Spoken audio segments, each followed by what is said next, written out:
Em nome do Pai, do Filho e do Espírito Santo. Amém.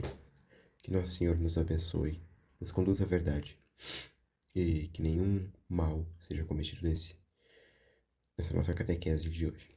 Bom, bom dia, boa tarde, boa noite para o senhor ou para a senhorita ou para a senhora que está me assistindo. Hoje eu trago um livro muito bom, o Catecismo de São Pio X. Essa editora de São Dom Bosco, e não, eu não faço parte da Fraternidade Sacerdotal São Pio X. Já fiz parte por um ano, inclusive, não faço mais parte, não compactuo mais. Saí muito antes da excomunhão, enfim, isso é tema para outro vídeo.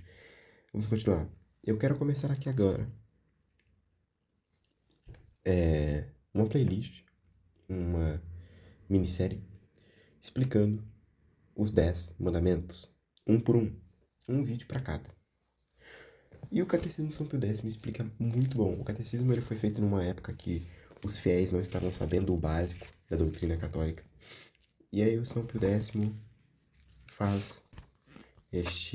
escreve, né, este livro para que as pessoas soubessem pelo menos o básico do catolicismo. Na página 164, por volta ali, começa o tema dos mandamentos.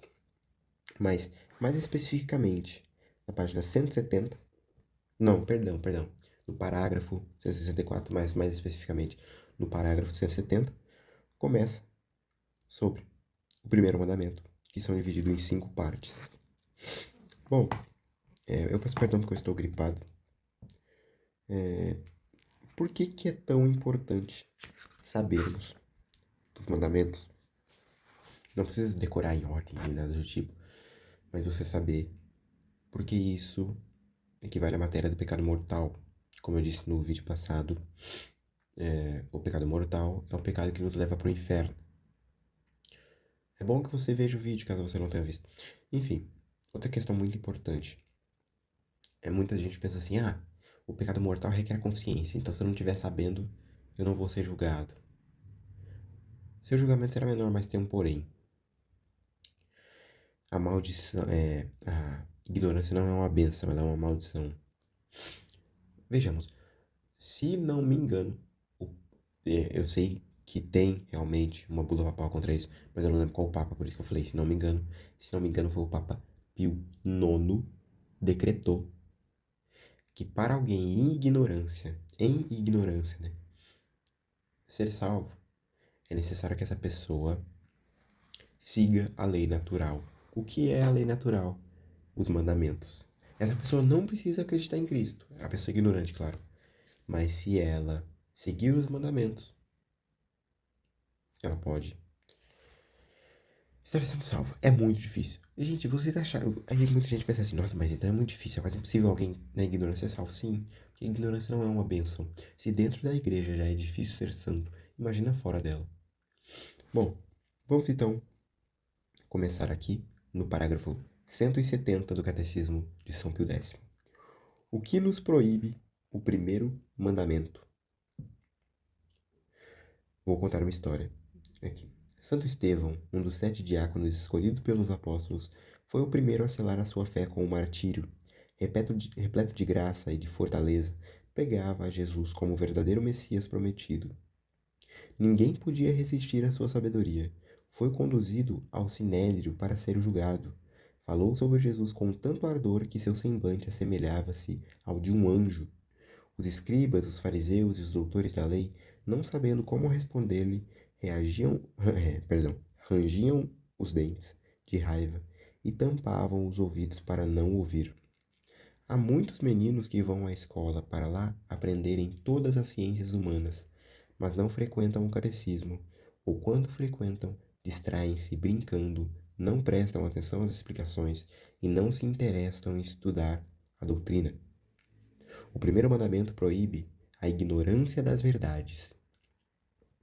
E por isso mesmo, impõe a todos a obrigação de se instruírem nela. Como é possível ir para o céu se não se conhece o caminho? Pois bem, os meios para conhecê-lo são a instrução cristã, isto é, o catecismo, os bons livros e os bons jornais. Aproveitemo-nos, portanto, muito e muito desses meios. A ignorância religiosa é a raiz dos inúmeros males que hoje afligem a sociedade.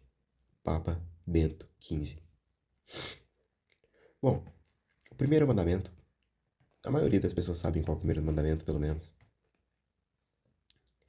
é amar a Deus sobre todas as coisas. Ok, mas o que é o amor em geral? Muitas coisas abrangem, vou ser sincero, mas a principal é o sacrifício. Como assim, o sacrifício? Você demonstra o amor pela pessoa quando você não quer rezar, porém, ainda assim você reza. Você mostra o amor pela pessoa quando você não quer ouvir ela. Ela teve um dia ruim, quer desabafar, você não quer ouvir ela e mesmo assim você a ouve. Ela requer um sacrifício, é mais um ato de caridade, um amor fraterno. O amor por Deus é também um sacrifício. Também inclui o sacrifício de não ofendê-lo. Como assim?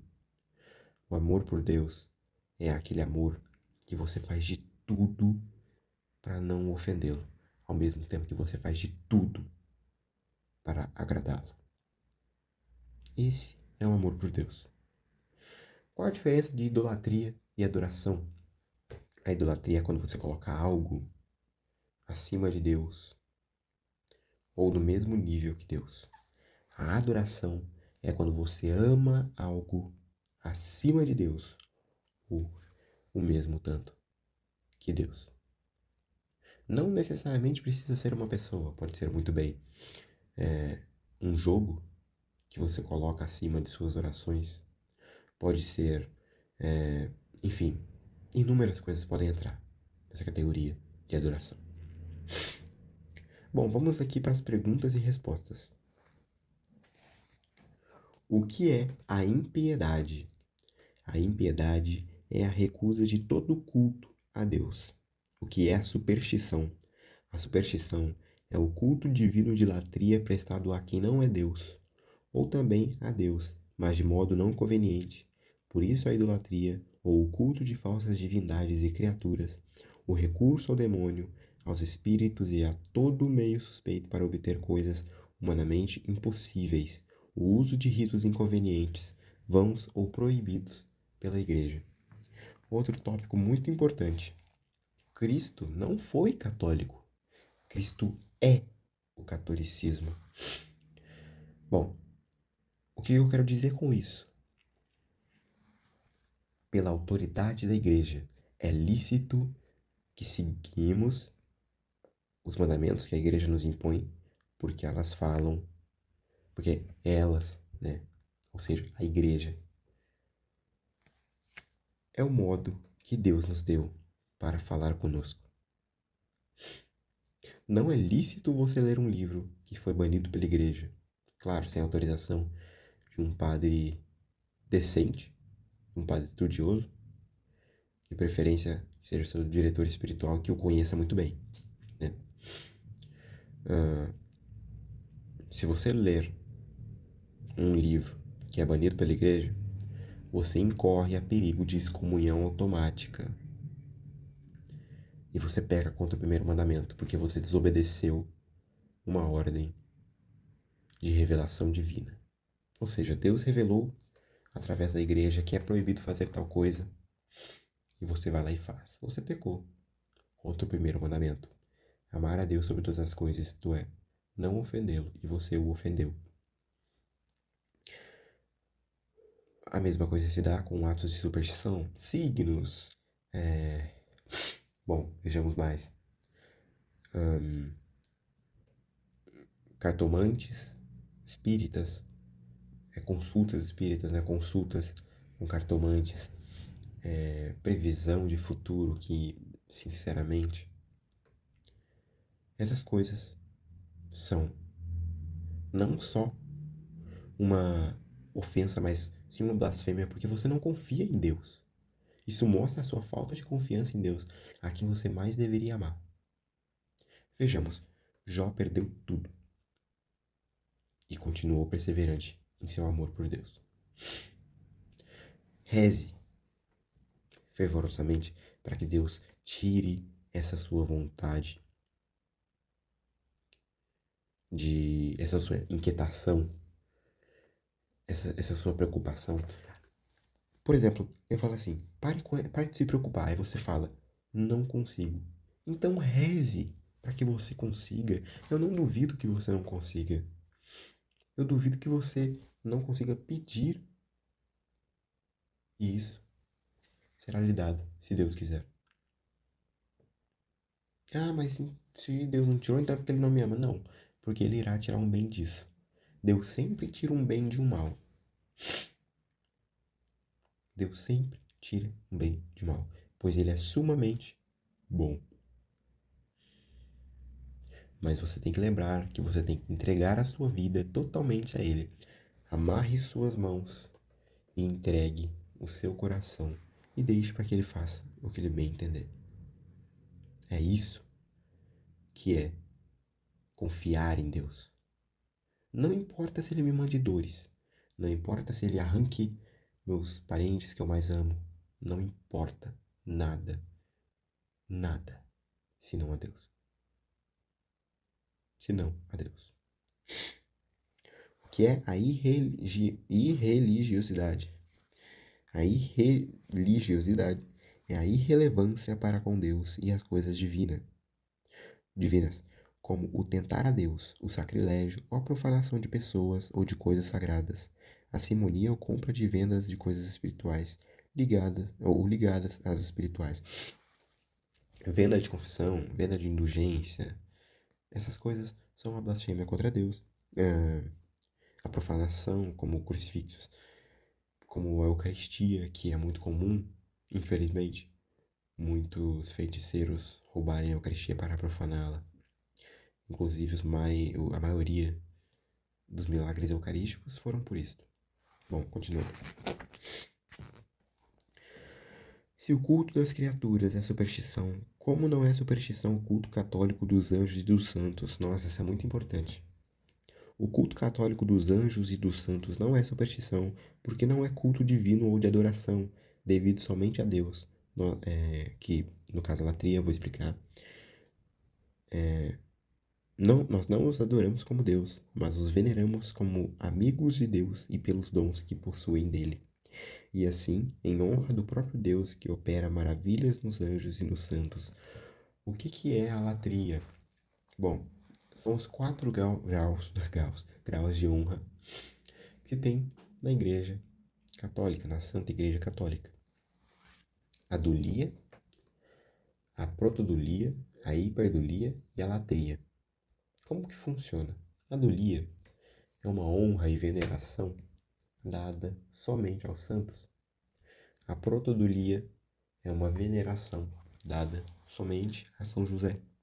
A hiperdulia é uma graça, uma graça não, é uma veneração e uma honra dada exclusivamente a Nossa Senhora, Mãe de Nosso Senhor. E a dulia é a adoração dada à Santíssima Trindade. Somente a Deus, somente a Deus. Se você adora qualquer outra coisa, senão a Deus, você está em pecado mortal. Claro, se você soubesse disso até agora, né? Enfim. Quem são os santos? Os santos são aqueles que praticando heroicamente as virtudes conforme os ensinamentos e os exemplos de Jesus Cristo, mereceram especial glória no céu e também na terra, onde, pela autoridade da igreja, são publicamente honrados e invocados. Aí as pessoas se perguntam, poxa vida, por que vocês têm veneração pelos santos? Cristo não é suficiente? Cristo é mais que suficiente. É eu que não sou suficiente. Bom, vou dar um exemplo. Os santos, para nós católicos, vamos observar ali então. Santa Catarina de Sena. Veja que vila belíssima esta santa teve. Nem freira era. Ela era religiosa, né? Enfim, que vestia aquela roupa que significava que ela fez o voto de castidade, o voto do celibato. Se não me engano, ela não chegou fazer os votos perpétuos. Porém, ela vestia aquela roupa em sinônimo que, mesmo sem os votos perpétuos, ela queria viver o celibato. Santa Catarina de Sena era muito tentada pelos demônios em questão da castidade. Ou seja, nós vemos ela não como uma deusa, como os protestantes acham que fazemos, mas sim como uma pessoa que conseguiu chegar tão perto de Deus que fez até milagres. Nós, católicos, vemos ela como um exemplo a se seguir. Ah, então você acha que Cristo não é um exemplo? Não estou falando isso. Cristo é o maior exemplo que a gente tem de santidade. É o santo dos santos. Mas a questão é a seguinte: se ela conseguiu chegar tão perto de Deus, será que não devo seguir esse caminho para tentar também? Enfim, essa é a questão. Preste bem atenção. Caros meninos, quando entrais numa igreja, não olhais para todos os lados a fim de admirardes as lindas estátuas, os quadros de Nosso Senhor, de Nossa Senhora e dos santos? E é isto muito conforme a piedade cristã, porque a Santa Igreja ensina-nos que o culto e veneração às imagens é prática muito meritória e aconselhável. Veneramos os santos porque eles são amigos prediletos de Deus, pelos muitos dons dele recebidos e porque agora no céu podem eles obter-nos de Deus as graças que desejamos. Bom, segundo uma das perguntas aqui também, o que nos proíbe o primeiro mandamento? O primeiro mandamento proíbe-nos a irreligiosidade. Mas esse tópico de novo só conta essas informações. O primeiro mandamento proíbe-nos também a irreligiosidade, isto é, a falta de respeito para com Deus e para com as coisas sagradas. Proíbe-nos, sobretudo, tentar a Deus, cometer sacrilégios, vender ou comprar sagrados como tal. Este último pecado chama-nos a simonia. Enfim, quando os fariseus estão usando o nome de Deus no templo para conseguir dinheiro, o que Cristo faz se não pegar um chicote e expulsá-los de lá com veemência? Bom, é, é óbvio, chega a ser ético, chega a ser uma verdade absoluta que usar o nome de Deus a fim de dinheiro é um pecado e grande. Enfim, mortal, nível. Bom, o primeiro mandamento proíbe-nos a idolatria e a superstição, porque Moisés quebrou desse modo as tábuas da lei. Já, já te explico. Quando ele subiu no Monte Sinai para receber os mandamentos, esteve lá durante 40 dias em colóquio com Deus. Os hebreus que estavam no deserto e lá viviam em suas tendas, cansados de esperá-lo, disseram: Moisés, não volta mais. Que lhe terá acontecido? Façamos então nossos deuses. Fabricaram um bezerro de ouro e ofereceram-lhe dons e sacrifícios, como se fosse ele o verdadeiro Deus. Ao descer do monte e vendo que eles adoravam o ídolo, Moisés quebrou indignado as tábuas da lei, destruiu o bezerro e castigou os que haviam cometido tão grave pecado de idolatria. Bom, sobre a superstição. Quero dizer, honrar como a Deus as criaturas ou o demônio, assim como fazem os infiéis e os selvagens, é também adorar o Deus verdadeiro, mas de maneira diversa da que nos ensina a Santa Igreja. Era você colocar algo que não é Deus no lugar de Deus. É uma antinaturalidade, vamos dizer assim. O primeiro mandamento também nos proíbe a impiedade, ou seja, a impiedade quer dizer negar a Deus a honra que lhe é devida.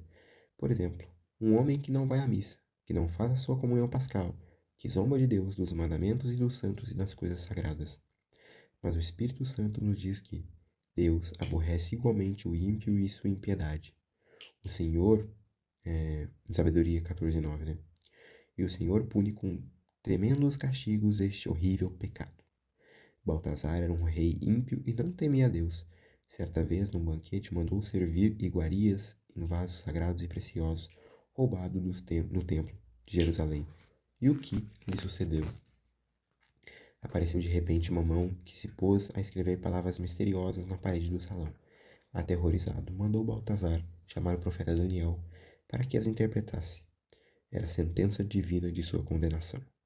Na parede estava escrito: cálculo, peso e divisão.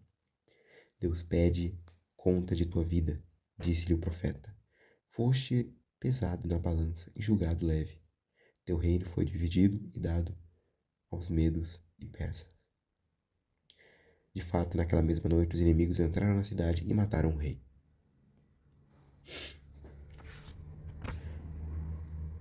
A justiça humana, ela é falha. A vingança, principalmente. E é proibido, claro. Mas nada se compara à vingança divina e à justiça divina, que são, de fato, a mesma coisa. Enfim, claro, né? Se a pessoa se arrepender, tudo bem. Bom, uma coisa que eu quero falar, inclusive, é que o amor a Deus deve ser colocado em primeira coisa na sua vida. Não importa o quanto você ame sua mãe, seu pai, sua namorada, sua esposa, o amor por Deus deve ser colocado em primeiro lugar. Se não o colocares, não se preocupe. Deus também não priorizará a sua salvação, assim como você não priorizou a sua salvação. A catequese de hoje foi um pouco longa, peço perdão porque eu me alonguei um pouco. Queria deixar mais detalhado e melhor para vocês. Pretendo amanhã já postar o vídeo do segundo mandamento também. Quero terminar bem rápido porque é bem simples.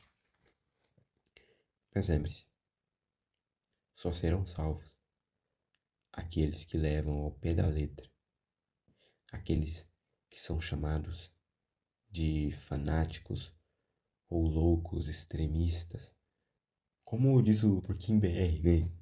Um grande católico apologético de Minecraft. Mas ele fala que somos extremistas porque amamos ao extremo aquele que amou ao extremo e foi morto por isto. Devemos amar a Cristo ao extremo.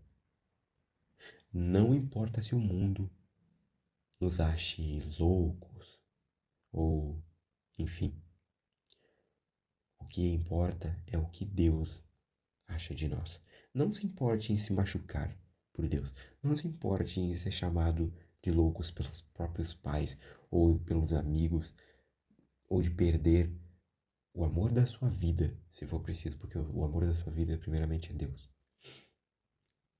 Não se importe. Pode sofrer, ok? Desde que você saiba o que você está fazendo. Não jogue fora sua salvação. Não negocie sua salvação. Não guspa em Cristo. Não ajude a pregar os pregos na cruz. Amém. Que nosso Senhor nos abençoe e nos conduza à vida eterna, em nome do Pai, do Filho, do Espírito Santo. Amém. Que essa catequese de hoje tenha um bom proveito para o senhor, para a senhora, para a senhorita ou para o senhorito. Amém. Muito obrigado.